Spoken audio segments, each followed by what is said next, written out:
Vamos fazer uma brincadeirinha aqui. Vamos falar do indivíduo X. O indivíduo X chegou, não fez o alimento dele, sentou, não prestou atenção na mastigação, mastigou pouco e vai entregando refeição após refeição alimentos mal triturados que vão chegar mais inteiros do que deveriam no estômago. E aí, em determinado momento, ele começa a sentir incômodo. Ele começa a sentir azia, a digestão, acorda às vezes com refluxo. E aí, fatalmente, ele como um indivíduo X estressado, que não liga para o que o corpo está falando, ele não vai reavaliar o estilo de vida dele, excluindo vocês, que vocês agora já estão férias, vocês vão avaliar a vida de vocês. E aí ele vai fazer o quê? Cara, que negócio chato, o que eu vou fazer? Aí ele já escutou as pessoas falarem o que fazem para poder melhorar. E geralmente é medicamento, até porque ele precisa de uma coisa imediata, porque ele não vai parar a vida dele por causa de uma azia, né? Por causa de um refluxo, de uma queimação, que bobagem, né? E aí, geralmente, o medicamento que o pessoal recorre é o omeprazol. O que é omeprazol? Omeprazol é um medicamento da classe dos inibidores de bomba de prótons. Bomba de próton, na verdade, é um sinônimo referente a uma enzima produzida pelas células parietais do estômago. Aqui é o nosso estômago e aqui é a parte de dentro do nosso estômago, ok? As células de dentro, que são as células parietais, são as que revestem o estômago, são as que vão produzir essa bomba de prótons, certo? Essas mesmas células são as que produzem o ácido clorídrico. E ácido clorídrico mais enzimas mais água formam o nosso suco gástrico, certo? O nosso suco gástrico, que fica aqui no estômago, ele é extremamente ácido. Ele tem um pH de 1,5 a 2 e deve ser assim em indivíduos saudáveis. Esse pH, nesse valor, vai garantir a ativação de enzimas digestivas específicas para certos tipos de alimento. Por exemplo, existe a pepsina, que é uma enzima específica do estômago, que ela é responsável pela digestão de proteínas. E essa enzima precisa de um pH ácido para ser ativada. É uma coisa amarrada na outra, ok? E aí, o omeprazol, ele vai ser utilizado por uma pessoa que está sentindo azia, queimação, refluxo, má digestão. Exatamente para quê? Para poder resolver essa queixa decorrente de uma produção excessiva de ácido clorídrico que foi desencadeado pelo estresse, pelo estilo de vida dessa pessoa. Se não foi desencadeado pelo estresse, é pior ainda. Ele foi desencadeado pelo uso de outros medicamentos, principalmente os anti-inflamatórios não esteroidais, vulgo AS, Tilenol, aspirina, ibuprofeno, né? Com essas coisinhas que todo mundo toma para uma dorzinha de cabeça à toa, para uma dor articular, por mais que esteja doendo muito, mas as pessoas tomam. Os anti-inflamatórios não esteroidais são os medicamentos mais prescritos no mundo inteiro. Silêncio, para vocês entenderem. Então, o estresse e os medicamentos são os responsáveis por essa desorganização da produção de ácido clorídrico, de suco gástrico, para mais. Então, quantas pessoas vocês conhecem que não são estressadas? E quantas pessoas vocês conhecem que não tomam medicamentos? De vez em quando, uma vez na semana, para uma dor de cabeça, para uma dor disso, para uma dor daquilo.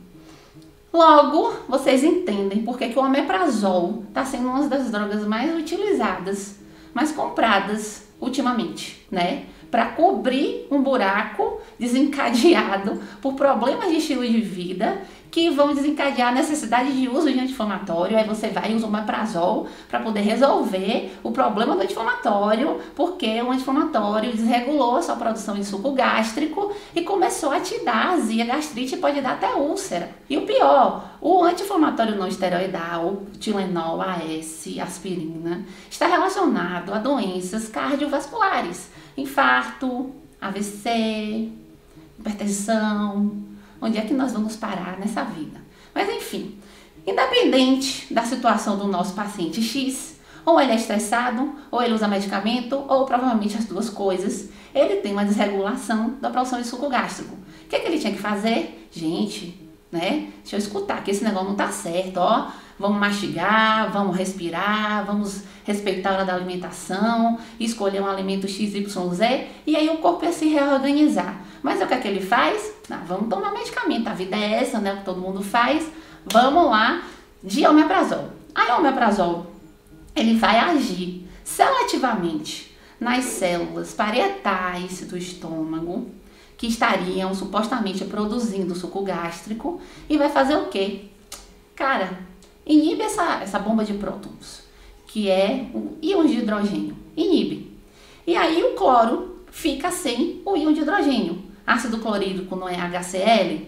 Pois bem, vai ficar o Cl sem o H. E aí você não vai ter o ácido clorídrico. E o seu suco gástrico, que deveria ter um pH de 1,5 a 2, ele vai ficar em 4, 5, 6, 7. O omeprazol faz as células parietais diminuírem a produção de suco gástrico em até 95%. Olha que loucura, gente. Dá para entender? Você sabe o que é que você ficar sem produzir suco gástrico? Sabe? Como é que você vai digerir qualquer coisa que chegue no estômago, ainda mais sem ter mastigado direito, meu povo? Como é que você quer seguir na vida sem ficar doente fazendo isso? Imagina, se o cara ao longo da refeição ainda toma líquido, Coca-Cola, refrigerante, você quer ferrar com o estômago, e você, na refeição, diante de todo esse quadro, você ainda entrar com líquido. O que é que o líquido faz? Independente da coisa tá feia, ele vai diluir esse suco gástrico. O pH ácido vai ficar mais diluído, então não vai ficar tão ácido. E aí o alimento que você já não mastigou vai chegar inteiro nesse estômago, cujo ácido, cujo suco gástrico não tem força entre parênteses, suficiente para poder fazer o que ele tem que fazer, que é diluir mais esse alimento, e esse pH ácido no valor específico de 1,5 a 2 vai ativar o quê? A produção de enzimas digestivas que vão quebrar mais ainda esse alimento em pedacinhos, tipo aminoácidos, vitaminas, minerais, antioxidantes, e esses pedacinhos vão ser entregues adequadamente para serem utilizados pelo seu corpo. Mas qual é a situação até o momento? Alimento inteiro sem mastigar, estômago sem suco gástrico, enzimas sem serem produzidas, alimento sem ser digerido inteiro no estômago. E a vida do corpo segue. Aí esse bolo alimentar que já era para estar numa constituição X, para entrar no intestino, teria também um pH específico e um valor tal que o pâncreas ia ser sinalizado.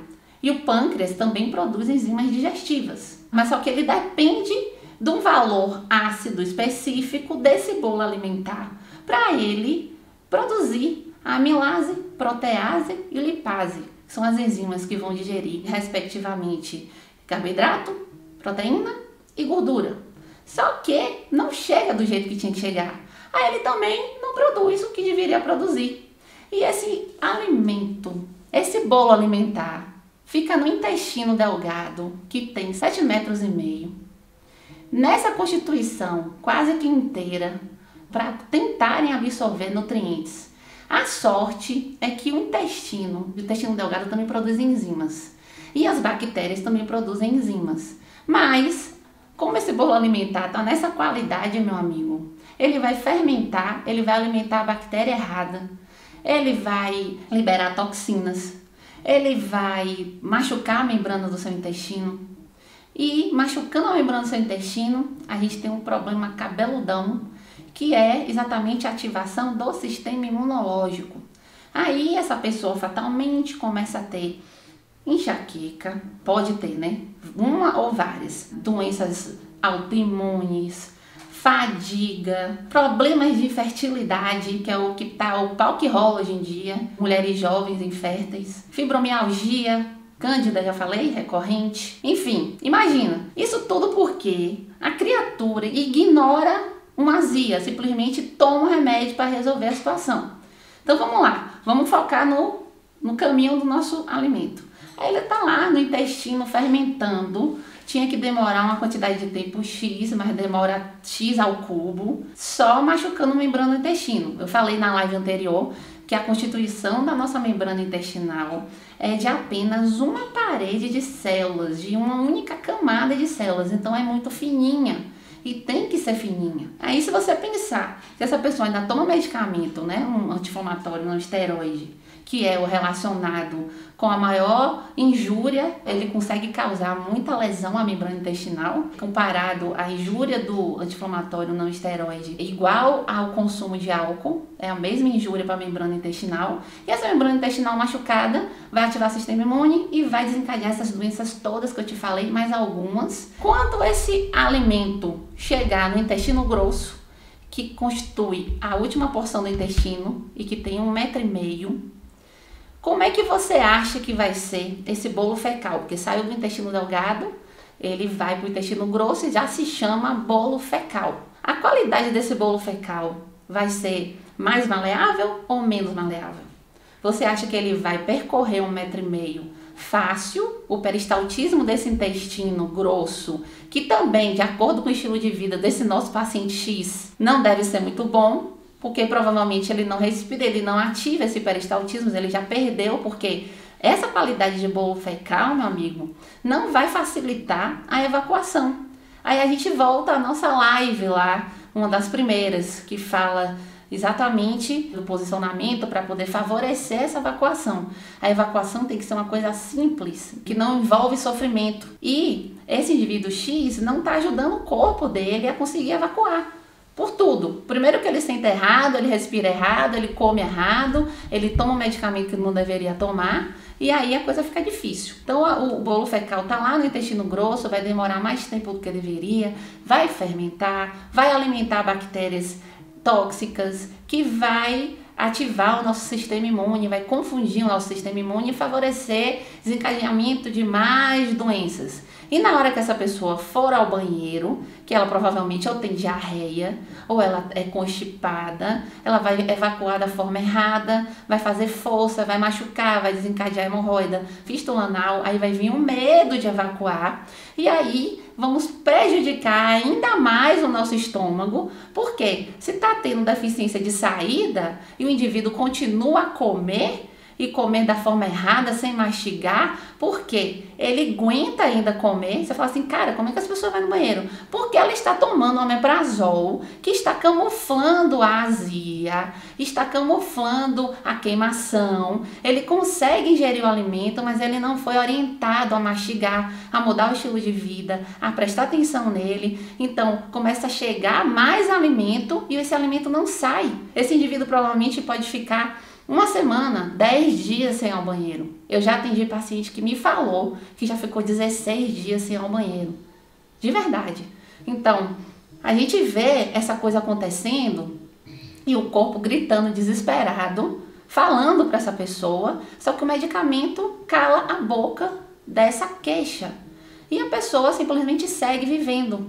Daqui a pouco aparece o câncer, daqui a pouco aparece a demência.